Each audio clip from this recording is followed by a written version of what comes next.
السلام علیکم ورحمۃ اللہ وبرکاتہ۔ پچھلی قسط نمبر 1 میں ہم نے سرزمین عرب اور قوم عرب کا مختصر جائزہ لیا تھا، اور جس میں ہم نے چند ان علاقوں کے متعلق جو نبی پاک صلی اللہ علیہ وسلم کی پیدائش کے وقت کہ قوم عرب کے سرزمین عرب کے کیا حالات تھے اس کا مختصر جائزہ ہوا۔ مزید آگے چلتے ہیں۔ آج ہم انشاءاللہ العزیز عربوں کی تاریخ دیکھنے والے ہیں، جس میں عام طور پر مورخین جو عرب قوم ہے اس کو 3 گروہوں میں تقسیم کرتے ہیں۔ ان میں پہلا گروہ ہے عرب بائدہ، ٹھیک ہے جی، دوسرا ہے عرب عاربہ، اور اس کے بعد پھر ہے جی عرب مستعربہ۔ تو یہ 3 گروہ ہیں۔ پہلا گروہ عرب بائدہ، یہ قدیم عرب لوگ ہیں جو اس ملک میں آباد تھے۔ اس میں قوم عاد، سمود کا نام آپ میں سے اکثر نے سن رکھا ہے۔ اس کے علاوہ مالکہ، تسم، جدید، امیم وغیرہ بھی اہم ہیں۔ ان لوگوں نے عراق سے لے کر شام اور مصر تک سلطنتیں قائم کر لی تھیں۔ بابل اور اشور کی سلطنتوں اور قدیم تمدن کے بانی یہی لوگ تھے۔ یہ قومیں کیسے صفحہ ہستی سے مٹ گئیں، اس کے متعلق تاریخ ہمیں تفصیل سے کچھ بتانے سے قاصر ہے، لیکن اب بابل، مصر، یمن اور عراق کے آثار قدیمہ سے انکشافات ہو رہے ہیں اور کتابیں لکھی جا رہی ہیں، جبکہ قوم عاد اور سمود کے حوالے سے قرآن مجید ہمیں بتاتا ہے کہ یہ قومیں اللہ تعالیٰ کی نافرمانی اور سرکشی میں جب حد سے بڑھ گئی تو ان کو عذاب الہی نے گھیر دیا اور یہ نیز و نابود ہو گئی، اور زمین سے نام و نشان بھی مٹ گیا تھا، جو اب آثار قدیمہ کے طور پر ظاہر ہو رہے ہیں۔ اس کے بعد جی آگے عرب عاربہ ہے۔ اب یہ عرب عاربہ کو بنو قحطان بھی کہا جاتا ہے۔ یہ نوح علیہ السلام کے بیٹے سام بن نوح کی اولاد سے ہیں، اور یہ لوگ قدیم عرب یعنی عاد اور سمود وغیرہ کی تباہی اور جزیرہ نما عرب سے مٹ جانے کے بعد یہاں آباد ہوئے۔ قحطان حضرت نوح علیہ السلام کا پوتا تھا، جس کے نام پر یہ لوگ بنو قحطان کہلائے۔ پہلے پہل یہ لوگ یمن کے علاقے میں قیام پذیر ہوئے۔ مشہور ملکہ سبا یعنی حضرت بلقیس کا تعلق بھی بنو قحطان کی ایک شاخ سے تھا۔ پھر ایک دور آیا کہ بنو قحطان کو سرزمین عرب کے دوسرے علاقوں میں نقل مکانی بھی کرنا پڑی۔ اس کی ایک وجہ تو وہ مشہور سیلاب ہے جو معارب بند ٹوٹ جانے کی وجہ سے آیا، جس کے نتیجے میں ان لوگوں کو جان بچانے کے لیے دوسرے علاقوں کا رخ کرنا پڑا۔ اس سیلاب کا ذکر قرآن مجید میں بھی آیا ہے۔ اچھا، یہ تو ایک وجہ تھی، اور دوسری وجہ کیا ہے کہ جب ان کی آبادی پھیلی تو مجبوراً ان کے مختلف قبائل کو یمن سے نکل کر اپنے لیے نئے علاقے ڈھونڈنا پڑے، جس کے نتیجے میں یہ لوگ جزیرہ نما عرب کے طول و عرض میں پھیل گئے، جبکہ کچھ قبائل شام و ایران اور عرب کے سرحدی علاقوں کی طرف بھی نکل گئے اور وہاں اپنی آبادیاں قائم کی، جبکہ ایک قبیلہ بنو جرہم مکہ کی طرف جا نکلا اور زمزم کے چشمے کی وجہ سے حضرت ابراہیم علیہ السلام کی زوجہ حضرت حاجرہ رضی اللہ عنہا کی اجازت سے وہاں آباد ہو گیا۔ بنو قحطان کا ہی ایک قبیلہ آزر کا سردار ثعلبہ اپنے قبیلہ کے ساتھ یثرب یعنی مدینہ کی طرف آیا، اور یہاں جو چند خاندان بنی اسرائیل کے رہتے تھے انہیں مغلوب کر دیا، قلعے بنائے اور نخلستان لگائے۔ اسی کی اولاد سے اوس اور خزرج مدینہ کے 2 مشہور قبیلے تھے، جس کا تاریخ اسلام میں بہت اونچا مقام ہے۔ آگے بھی عرب مستعربہ، یہ سرزمین عرب پر سب سے آخر میں آباد ہونے والے بنو اسماعیل تھے۔ انہیں کو عرب مستعربہ بھی کہا جاتا ہے۔ حضرت ابراہیم علیہ السلام نے جب اللہ کے حکم پر اپنی زوجہ حضرت حاجرہ اور شیخ اور بیٹے حضرت اسماعیل یعنی دودھ پیتے بچے حضرت اسماعیل علیہ السلام کو مکہ کی بے آب و گیا وادی میں لا بسایا اور خود واپس چلے گئے، یاد رہے کہ اس وقت نہ مکہ کی آبادی تھی اور نہ ہی خانہ کعبہ کا وجود۔ خانہ کعبہ ویسے تو حضرت آدم علیہ السلام کے وقت تعمیر ہوا، مگر خانوادہ ابراہیم علیہ السلام کی ہجرت کے وقت وہ تعمیر معدوم ہو چکی تھی۔ اور پھر بعد میں جب حضرت اسماعیل علیہ السلام کی عمر 15 سال کی تھی تو حضرت ابراہیم علیہ السلام مکہ تشریف لائے تھے، اور ان دونوں باپ بیٹا نے مل کر اللہ کے حکم پر حضرت جبرائیل علیہ السلام کی رہنمائی اور نگرانی میں خانہ کعبہ کو انہی بنیادوں پر اثر نو تعمیر کیا جن پر کبھی حضرت آدم علیہ السلام نے بنایا تھا۔ جب شدت گرمی اور پیاس سے حضرت اسماعیل علیہ السلام کی حالت خراب ہونا شروع ہوئی تو حضرت حاجرہ ایک عظیم ماں کی وہ بے قرار دوڑ شروع ہوئی جو آج بھی حج کا ایک لازم حصہ ہے۔ آپ پانی کی تلاش میں کبھی صفا پہاڑی پر چڑھ کر دور دور تک دیکھتی کہ شاید کہیں پانی نظر آ جائے، کبھی صفا کی مخالف سمت میں مروہ پہاڑی پر چڑھ کر دیکھتی مگر وہاں پانی ہوتا تو نظر آتا۔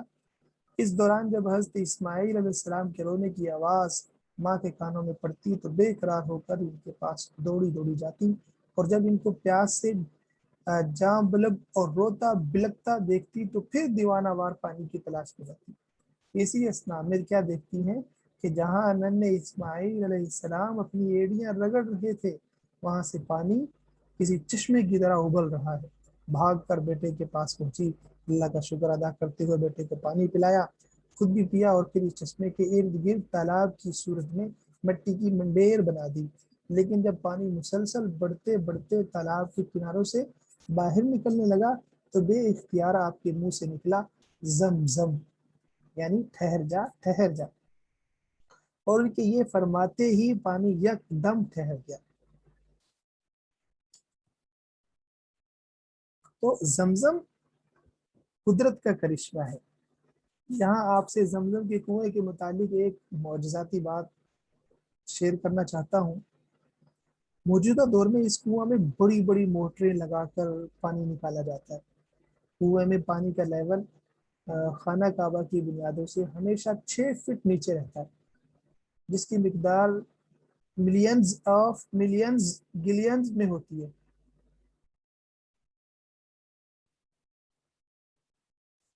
ٹھیک ہے جی، ملین ہے آف ملین جو گیلنز یا اپنا وہ جو باکس نما یا ڈبے نما جو بھی ہیں۔ تو اچھا، اب تو بہت ہی عجیب باتیں ظہور پذیر ہوتی ہیں۔ ان میں سے پہلی کیا ہے؟ ایک تو یہ کہ 24 گھنٹے مسلسل پانی نکالنے کی وجہ سے کنویں کا جو لیول کم ہوتا ہے وہ بہت تیزی سے محض 11 منٹوں میں اپنی اصل جگہ پر واپس آ جاتا ہے۔ اور اس سے بھی زیادہ حیران کن بات یہ کہ اتنی تیزی سے اوپر چڑھنے والا پانی ہمیشہ ہی اپنے لیول یعنی خانہ کعبہ کی بنیادوں سے 6 فٹ نیچے پہنچ کر خود بخود رک جاتا ہے۔ سبحان اللہ۔ اب یہ اوپر کیوں نہیں چڑھتا؟ اور اگر یہ پانی خود بخود نہ رک جائے تو تب غور کریں کہ اگر 24 گھنٹے نکالا جانے والا پانی صرف 11 منٹوں میں پورا ہو جاتا ہے تو اگر یہ پانی نہ رکے اور اوپر چڑھ کر باہر بہنا شروع کر دے تو تب کیا صورت پیدا ہوگی؟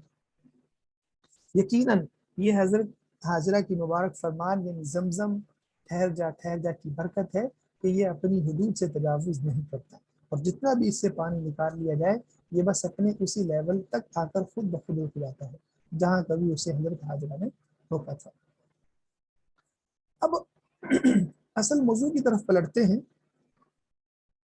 اوپر بنو قحطان کے قبیلہ جرہم کا ذکر کیا گیا۔ سرزمین عرب کیونکہ زیادہ تر صحرا اور لق و دق پہاڑی علاقہ پر مشتمل ہے اور پانی بہت نایاب ہے، تو کسی جگہ آبادی کے لیے بہت ضروری ہے کہ وہاں پانی میسر ہو۔ قبیلہ جرہم جب اپنے علاقہ یمن سے نئے وطن کی تلاش میں نکلا تو دوران سفر جب مکہ کی وادی میں پہنچا تو وہاں ان کو زمزم کے چشمہ کی وجہ سے ٹھہرنا مناسب لگا، کیونکہ چشمہ کی جو مالک تھی وہ حضرت حاجرہ تھی، تو انہوں نے بی بی حاجرہ کی ان سے اجازت مانگی اور چشمے پہ ڈیرے ڈال لیے، آباد ہو گئے۔ یوں حضرت حاجرہ اور حضرت اسماعیل علیہ السلام کو ایک مضبوط عربی قبیلہ کا ساتھ میسر آیا۔ بعد ازاں اسی قبیلہ کے سردار کی بیٹی کے ساتھ حضرت اسماعیل علیہ السلام کی شادی ہوئی، جبکہ خانہ کعبہ بھی اثر نو تعمیر ہوا۔ یوں مکہ بے آب و گیا وادی سے ایک آباد شہر کا روپ اختیار کر گیا۔ اب مزید ابراہیم علیہ السلام کی حجاز آمد کے بعد وقوع پذیر ہونے والے چند اہم واقعات کی طرف اشارہ کر کے بات کو ختم کرتے ہیں۔ پچھلی قسط میں خانوادہ ابراہیم علیہ السلام کی ہجرت اور پھر ننھے اسماعیل علیہ السلام کے مبارک قدموں کے نیچے سے زمزم کے چشمے کے پھوٹ پڑنے کا ذکر کیا گیا۔ یہ چشمہ دراصل مکہ کی بے آب و گیا وادی میں زندگی کی نوید تھا۔ پہلے قبیلہ جرہم جو پانی کی تلاش میں عرب کے صحراؤں میں پھر رہا تھا، زمزم کے چشمہ کے پاس قیام پذیر ہوا، اور پھر کچھ عرصہ بعد ایک اور قبیلہ بنی خطورہ بھی حضرت حاجرہ کی اجازت سے وہاں آباد ہو گیا، اور یوں مکہ جس کا قدیم اور اصل نام بکہ تھا، سورہ آل عمران میں اس کا ذکر موجود ہے، ایک باقاعدہ آبادی کا روپ اختیار کر گیا۔ ٹھیک ہے، اب اگلے 15-20 سال میں چند اہم واقعات ظہور پذیر ہوئے۔ ان میں سے ایک تو پہلا واقعہ حضرت ابراہیم علیہ السلام کا وہ خواب ہے جس میں انہیں حضرت اسماعیل علیہ السلام کی قربانی کا حکم ہوا۔ یقیناً یہ حضرت ابراہیم علیہ السلام اور حضرت اسماعیل علیہ السلام کی ایک عظیم آزمائش تھی۔ حضرت ابراہیم علیہ السلام اللہ کا حکم پا کر مکہ تشریف لائے اور اپنے بیٹے حضرت اسماعیل علیہ السلام سے اپنا خواب ذکر کیا۔ سعادت پند اور فرما بردار بیٹے نے جو اس وقت لڑکپن کی عمر میں تھے، یہ کہہ کر اپنی رضامندی ظاہر کر دی، اگر یہ اللہ کا حکم ہے تو پھر مجھے قبول ہے، آپ حکم ربی کو پورا کریں۔ اور پھر عین اس وقت جب حضرت ابراہیم علیہ السلام حضرت اسماعیل علیہ السلام کی گردن پر چھری چلانے والے تھے، اللہ نے ان کو آزمائش میں کامیاب پا کر حضرت جبریل علیہ السلام کو ایک مینڈے سمیت زمین پر بھیجا، اور پھر حضرت اسماعیل علیہ السلام کی جگہ اس مینڈے کی قربانی دی گئی۔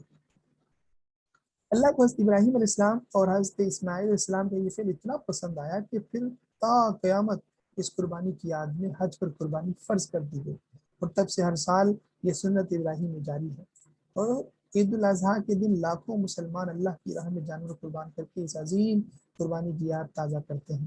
حضرت اسماعیل مکہ میں ہی فوت ہوئے، اور ایک روایت کے مطابق وہ اور ان کی والدہ حضرت حاجرہ بیت اللہ کے ساتھ حجر یعنی حتیم میں مدفون ہے، واللہ عالم۔ دوسرا جو اہم واقعہ ہے وہ ہے خانہ کعبہ کی اثر و تعمیر۔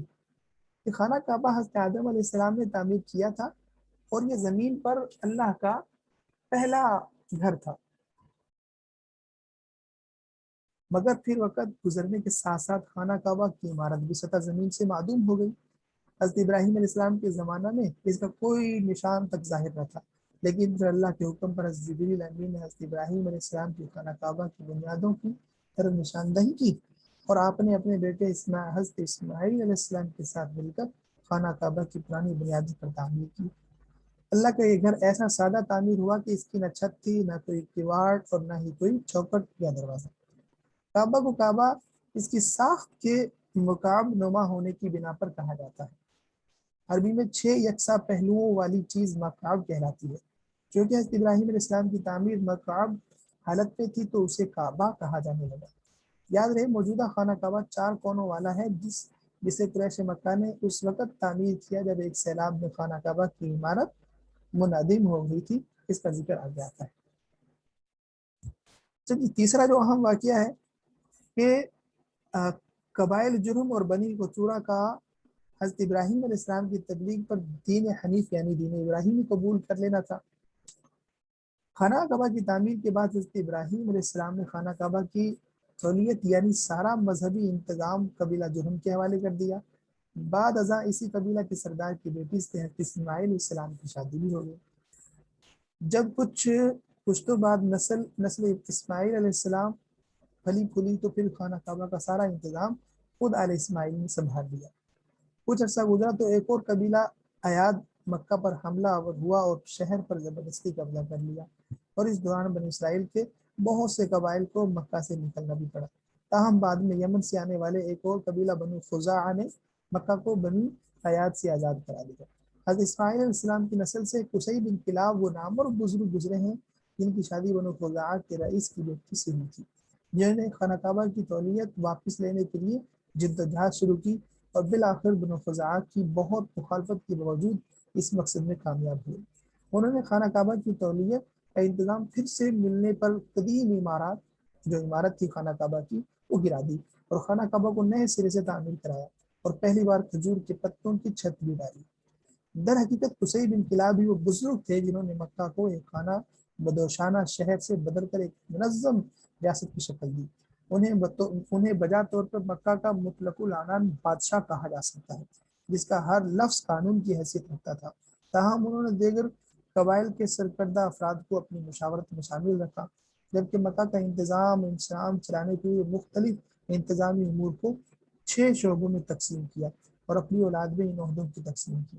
یہ نظام بڑی کامیابی سے آگے 150 سال سے بھی زائد عرصے تک چلا اور پھر بعثت نبی صلی اللہ علیہ وسلم کے بعد جب مکہ فتح ہوا تو اسے اسلامی اصولوں اور بنیادوں پر تبدیل کر دیا گیا۔ السلام علیکم ورحمۃ اللہ وبرکاتہ۔